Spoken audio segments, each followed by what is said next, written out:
இந்த கண்டிஷன் பேர் ஹைப்பர் ஹெடரோசிஸ்ன்னு சொல்லுவாங்கம்மா. உள்ளங்கை உள்ளங்கால் கூட வேர்க்கும். இந்த மாதிரி ஸ்ட்ராங் டியோட்ரன்ஸ் அண்ட் பர்ஃப்யூம்ஸை அவங்க அந்த அண்டர் ஆர்ம்ஸில் வந்து யூஸ் பண்ணுறதுனால டீ ட்ரீ ஆயிலிருந்து 2 ட்ராப்ஸ், ரோஸ்மேரி ஆயிலிருந்து 2 ட்ராப்ஸ், இதை வந்து நம்ம அந்த தண்ணியில் நல்லா மிக்ஸ் பண்ணிவிட்டு கையை உள்ளே வச்சு நம்ம வந்து எக்ஸசைஸ் பண்ணாலும் சரி, கையும் காலும் தண்ணியில் வச்சுருக்கோம். அந்த மாதிரி வைக்கும்போது உடல் உஷ்ணத்தை குறைக்க எந்த மாதிரியான உணவுகள் எடுத்துக்கலாம்? நீங்கள் காலையில் சாப்பிட்ட அந்த 3 இட்லி அதில் வெறும் ஸ்டார்ச் தான். அதில் ஈவன் அரிசியில் இருக்கக்கூடிய அந்த கவரிங்கும் சேர்த்து நம்ம எடுத்ததுனால வெறும் சக்கை தான் நம்ம சாப்பிட்றோம். அதனால தான் டயரியா அதிகமாச்சு, இல்லை வாமிட்டிங் இருக்குது, உடம்புல நீர் சத்து கம்மியாயிடுச்சு அப்படின்னாலே. ஹாய், ஹலோ, வணக்கம், வெல்கம் டு ஹெல்த் குரு. நான் உங்கள் முரளி. ஸோ இன்னைக்கு நம்ம கூட பார்த்தீங்கன்னா அரசு யோகா மற்றும் இயற்கை மருத்துவக் கல்லூரி மற்றும் இயற்கை மருத்துவமனையில் இருக்கின்ற டாக்டர் தீபா இருக்காங்க. இன்னைக்கு இவங்க கிட்ட தான் பேச போகிறோம். வாங்க பேசலாம். வணக்கம் மேம். வணக்கம். எப்படி மேம் இருக்கீங்க? நல்லா இருக்கேம்மா. இப்போ ஒருத்தவங்க உள்ளங்கை உள்ளக்காலெலாம் பார்த்தீங்கன்னா அதிகமாக வேறு வந்துகிட்டே இருக்கும் இல்லையா? அது எப்படி மேம் சரி பண்ணுறது? இந்த கண்டிஷன் பேர் ஹைப்பர் ஹெடரோசிஸ்ன்னு சொல்லுவாங்கம்மா. உள்ளங்கை உள்ளங்கால் கூட வேர்க்கும். நமக்கு வெளி சருமம் வேர்க்கிறது நார்மலான ஒரு விஷயம். அதுவே வந்து எக்ஸஸாகவும் சில பேருக்கு இருக்கும். இப்போ நீங்கள் சொன்ன மாதிரி அவங்களுக்கு அதிகமாக வேர்க்கும். இப்போ அந்த மாதிரி இருக்கிறவங்களுக்கு உடல்ல இருந்து அந்த துர்நாற்றம் ஏற்படும். ஏன்னா அந்த இடத்துல ஈரம் இருந்துக்கிட்டே இருக்கிறதுனால ஈஸியாக ஃபங்கல் இன்ஃபெக்ஷன் ஏற்படும். ஸோ அப்போ அந்த மாதிரி ஒரு மாய்ஸ்ட் இருக்கிறதே வந்து இதுதான். அப்போ அதுக்காக நீங்கள் நம்ம டியோட்ரண்ட் யூஸ் பண்ணுறதோ இல்லை அந்த கெமிக்கல்ஸ் எல்லாமே வந்து நம்ம பண்ணும்போது அது சர்மத்தை பாதிப்பை ஏற்படுத்தி அது நமக்கு தேவையில்லாத சர்ம பிரச்சனைகளை கொடுக்கும். அதிகமான பர்ஃப்யூம்ஸ் இருக்கக்கூடியது, அதிகமான அரோமா இருக்கக்கூடியது, ஸ்ட்ராங்கான அரோமாஸ் எல்லாம் நம்ம யூஸ் பண்ணும் போது அது கண்டிப்பாக சர்மத்தில் ஈவன் அது ஸ்கின் கேன்சர் வர்றதுக்கு கூட காரணமாகவே இருக்குது. அது மாதிரி அதை அவாய்ட் பண்ணுறது நல்லது. இப்போ பெண்களுக்கு குறிப்பாக இப்போ பிரெஸ்ட் கேன்சரே வந்து நாங்கள் என்ன சொல்கிறோம் அப்படின்னா, இந்த மாதிரி ஸ்ட்ராங் டியோட்ரன்ஸ் அண்ட் பர்ஃப்யூம்ஸை அவங்க அந்த அண்டர் ஆர்ம்ஸில் வந்து யூஸ் பண்ணுறதுனால அங்கே இருக்கக்கூடிய அந்த நிணநீர் ஓட்டத்தில் மாற்றங்கள் ஏற்பட்டு அதனால் கூட இந்த மாதிரி புற்றுநோய் வர்றதுக்கு வாய்ப்புகள் இருக்குது அப்படின்றத சொல்கிறோம். ஸோ அப்போ அந்த மாதிரி நம்ம போகாமல் இயற்கையான முறையில் இப்படி நம்ம எண்ணெய் தேய்ச்சி தலை குளிக்கும் போது அந்த மாதிரி அதிகமாக வேர்க்கிறதையும் அது கண்ட்ரோல் பண்ணும். ஒன்று. ரெண்டாவது, நம்ம மண் குளியல் அப்படின்றது இருக்குது. நம்மளுடைய இயற்கை மருத்துவத்தில் உடல் முழுக்க மண்ணை அப்ளை பண்ணி அதுக்கப்புறமா சூரிய வெளிச்சத்தில் ஒரு 1/2 மணி நேரம் கழித்து அவங்க குளிப்பாங்க. அப்போ அந்த மாதிரி ஆகும்போது இந்த போர்ஸ் எல்லாம் ஓப்பன் ஆகி உங்களுக்கு அந்த ஸ்வெட் கிளான்ஸ்ன்னு சொல்லுவோம். அதாவது நம்ம வேர்க்கிறதுக்கான அந்த கிளான்ஸ் எல்லாம் இருக்குல்ல, அதோடைய ஃபங்க்ஷன் அது மெயின்டைன் பண்ணும். அதிகமாகவும் இல்லாமல் கம்மியாகவும் இல்லாமல் அது கரெக்டான அளவில் மெயின்டைன் ஆகிறதுக்கு ஹெல்ப் பண்ணும்.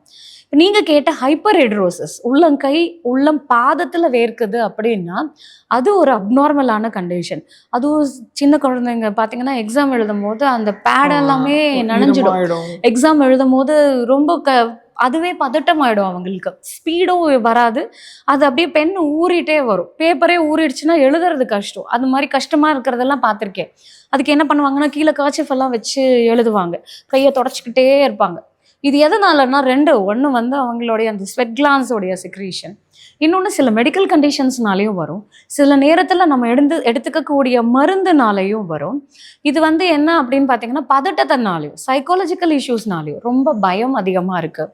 அவங்க எப்போவுமே ஒரு பதட்ட நிலையிலேயே இருக்கிறவங்களா இருந்தாங்களோ ஆங்ஸைட்டி நியூரோசிஸ்ன்னு சொல்லுவாங்க. கொஞ்சம் இந்த மாதிரி சைக்காலஜிக்கலாகவே சில பிரச்சனைகள் இருக்கிறவங்களுக்கும் இந்த மாதிரி விஷயங்கள் பார்க்கலாம். இயற்கை மருத்துவத்தில் நம்ம அரோமா தெரப்பி அப்படின்றது இருக்குது. அதில் வந்து பார்த்திங்கன்னா tea tree oil, rosemary oil ரொம்ப எஃபெக்டிவாக இருக்கும். இந்த ஆயிலில் கொஞ்சம் வெதுவெதுப்பான தண்ணியை எடுத்து அதில் ஒரு 2 ட்ராப்ஸ் மட்டும் நம்ம அந்த எண்ணெயை சேர்த்துடலாம்.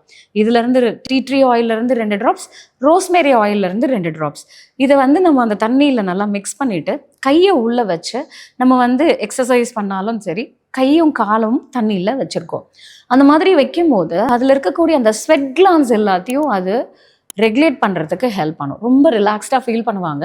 அந்த ஆயிலோட எஃபெக்டே அதில் இருக்கக்கூடிய ஆன்டி ஆக்சிடென்ட்டே அவங்களுடைய ஸ்ட்ரெஸ் லெவல்லையும் கம்மி பண்ணும்.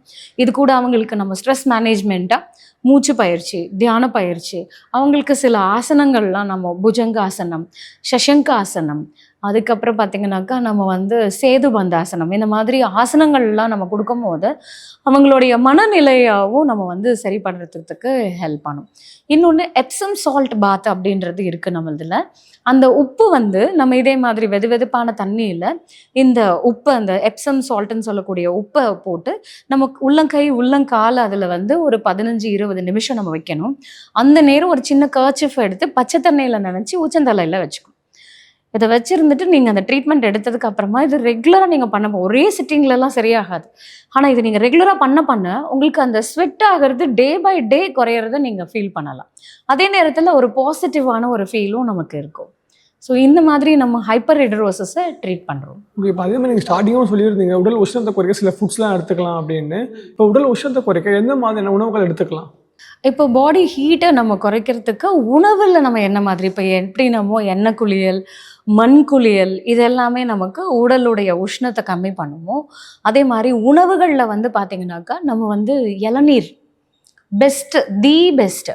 இந்த இளநீர் வந்து பார்த்திங்கனாக்கா அந்த மாதிரி பாடி ஹீட் அதிகமாக இருக்கிறது நம்ம வாரத்தில் ஒரு 2 நாள் இளநீர் குடிக்கிறது நல்லது. இது என்ன அப்படின்னா நம்ம இந்த மாதிரி பாடி ஹீட் அதிகமாகும் போது நம்மளுடைய எலக்ட்ரோலைட்ஸ் எல்லாமே சேஞ்ச் ஆகும். 2 விதம். அதிகமாக ஸ்வெட் ஆகிறவங்களுக்கும் சரி, ஸ்வெட்டே ஆகாதவங்களுக்கும் சரி, அந்த பாடி டீஹைட்ரேட்டடாக இருக்கும். எப்படி மேடம் ஸ்வெட் ஆனால் தானே டீஹைட்ரேட் ஆகும்? ஸ்வெட் ஆகலைன்னா எப்படி டீஹைட்ரேட் ஆகும் அப்படின்னா, உங்களுடைய பாடி ஹீட் அதிகமாகி இந்த நீரோடைய இது குறைஞ்சிடும். ஒரு எக்ஸாம்பிள் உங்களுக்கு சொல்லணும்னா, நல்ல வெயில் அந்த நேரத்தில் பீச் மண் எவ்வளோ கொதிக்கும் அந்த மாதிரி இருக்கும் உங்களுக்கு பாடி ஹீட் அதிகமாகும் போது. இப்போ அதில் ஒரு டம்ளர் தண்ணி நீங்கள் ஊற்றும் போது என்ன ஆகும்? ஊற்றின வேகத்தில் அந்த தண்ணி அப்சர்வ் ஆகிடும். அந்த மாதிரி தான் நீங்கள் எவ்வளோ தண்ணி குடித்தாலும் அது அப்சர்வ் ஆகிடுமே தவிர உங்களுடைய பாடி ஃபங்க்ஷனுக்கு அது ஹெல்ப் பண்ணாது. ஸோ அப்போ 2 இடத்துலையுமே நமக்கு அந்த டீஹைட்ரேஷன் அப்படின்றது இருக்கும். இதில் நமக்கு உடலில் தேவையான அந்த sodium, potassium, chloride, magnesium, phosphorus இந்த தாதுகள் எல்லாமே இளநீரில் இயற்கையான முறையில் அவ்வளோ நிறைஞ்சிருக்கு. அதனால தான் டயரியா அதிகமாச்சு, இல்லை வாமிட்டிங் இருக்குது, உடம்புல நீர் சத்து கம்மியாயிடுச்சு அப்படின்னாலே நம்ம இளநீர் எடுத்துக்க சொல்கிறது காரணம். எப்படி நம்ம ட்ரிப்பை ஏற்றி அந்த ஐவி ஃப்ளூயிட்ஸில் கொடுக்குறாங்களோ, நேச்சுரலாகவே நீங்கள் இளநீரை ரெகுலராக எடுக்கும் போது அந்த எலக்ட்ரோலைட்ஸை அதை பேலன்ஸ் பண்ணிகிட்டே இருக்கும். ஸோ நம்ம உடம்புல எவ்வளோ தான் வாட்டர் பேலன்ஸ் மிஸ் ஆனாலும் நீங்கள் குடிக்கிற அந்த இளநீர் அது அப்படியே உங்களுடைய அந்த ஃபங்க்ஷனை மெயின்டைன் பண்ணுறதுக்கு ஹெல்ப் பண்ணும். அதே மாதிரி நீராகாரம், பழைய சாதம் இருக்குல்ல, நைட்டு வடித்த சாதத்தில் தண்ணியை விட்டு காலையில் அந்த நீர் நல்லா அந்த சாதத்தோடு சேர்த்து நல்லா பிசைஞ்சிட்டு கொஞ்சம் மோரோ சின்ன வெங்காயமோ கலந்து எடுத்துக்கிட்டோம் அப்படின்னா இது நம்மளுடைய உடலுடைய உஷ்ணத்தை கம்மி பண்ணும். அவ்வளோ எக்ஸலண்ட்டான ஃபுட் இது. ஸோ இது வந்து என்னன்னு பார்த்தீங்கன்னா நமக்கு ப்ரோபயோட்டிக், ப்ரீபயோட்டிக். இது உஷ்ணத்தை மட்டும் கம்மி பண்ணல, நம்ம வயரில் குடலில் இருக்கக்கூடிய குட் பாக்டீரியாஸையும் மெயின்டைன் பண்ணும். அப்போ அந்த நல்ல பாக்டீரியா இருந்துச்சு அப்படின்னா உங்களுடைய குடலுடைய சுத்தம், கட்டோட ஹெல்த் மெயின்டைன் ஆகுது, டைஜஷன் மெயின்டைன் ஆகுது. ஸோ ஓவரால் பாடி ஹீட்டையும் குறைக்கிறதுக்கு ஹெல்ப் பண்ணும். அடுத்தது பழங்களில் பழங்கள் எக்ஸாம்பிள் வாட்டர் மெலான். அதனால தான் அது சம்மர்லேயே கிடைக்கும். ஏன்னா வெயில் ஜாஸ்தி ஆகும் போது வேர்க்கவும் செய்வோம், அதே நேரத்தில் பாடி ஹீட்டும் அதிகமாகும். அதை பேலன்ஸ் பண்ணுறதுக்கு ரொம்ப அருமையாக நம்மளுடைய இயற்கையே பார்த்திங்கன்னா சீசனலாகவே கிடைக்கும். அதனால தான் சீசனல் ஃப்ரூட்ஸை நம்ம கண்டிப்பாக எடுத்துக்கணும்னு சொல்லக்கூடியது. ஸோ இந்த மாதிரி நீர் பழங்கள் நம்ம அதிகமாக சாப்பிடும் போது வெள்ளரிக்காய் சாப்பிட்றது, அதுக்கப்புறம் இந்த நன்னாரி சர்பத்து, லெமன் ஜூஸு, எல்லா சாத்துக்குடி, ஆரஞ்சு, பழங்களுடைய சாறுகள், காய்கறிகள், நீர் காய்கறிகள், சுரக்காய், பீர்க்கங்காய், புடலங்காய், சௌச்சௌ, வெண்பூசணி, இது எல்லாத்துலேயுமே நீர் சத்து ஜாஸ்தி. இதெல்லாம் எடுக்கும் போது நம்மளுடைய உடலுடைய உஷ்ணத்தை தணிக்கிறதுக்கு இது ஹெல்ப் பண்ணும். ஸோ இந்த மாதிரி நம்ம எடுத்துக்கலாம். அதே மாதிரி நம்மளுடைய முன்னோர்களுடைய ஒரு பாரம்பரிய உணவே என்னன்னு கேட்டிங்கன்னா கூழ், கம்பங்கூழ், கேப்பங்கூழ், இது எல்லாமே நம்ம முன்னாடி நாளே அதை நம்ம காசி வச்சுட்டு மறுநாள் அதில் கொஞ்சம் மோரோ வெங்காயமும் கலந்து நம்ம குடிக்கும் போது அது நமக்கு கால்சியமும் கொடுக்கும், நிறைய ஃபைபர் இருக்கும். ஸோ அதே நேரத்தில் நமக்கு பாடி வெயிட்டு போடாது, நம்மளுடைய அந்த ஒரு ஃபில்லிங் எஃபெக்டும் இருக்கும். காலையில் 1 டம்ளர் 2 டம்ளர் குடிச்சிட்டு போனால் மத்தியானம் வரைக்கும் நமக்கு அந்த ஒரு பசின்ற ஒரு இதுவே இருக்காது. இப்போ நம்மளாம் பார்த்தீங்கன்னா இந்த 2 வேளை சாப்பிட வேண்டியது 3 ஆச்சு, இப்போ 3 வந்து 7 வேளை சாப்பிட்ற மாதிரி. ஏன் அப்படின்னா நீங்கள் காலையில் சாப்பிட்ட அந்த 3 இட்லி அதில் வெறும் ஸ்டார்ச்சு தான், அதில் ஈவன் அரிசியில் இருக்கக்கூடிய அந்த கவரிங்கும் சேர்த்து நம்ம எடுத்ததுனால வெறும் சக்கை தான் நம்ம சாப்பிட்றோம்.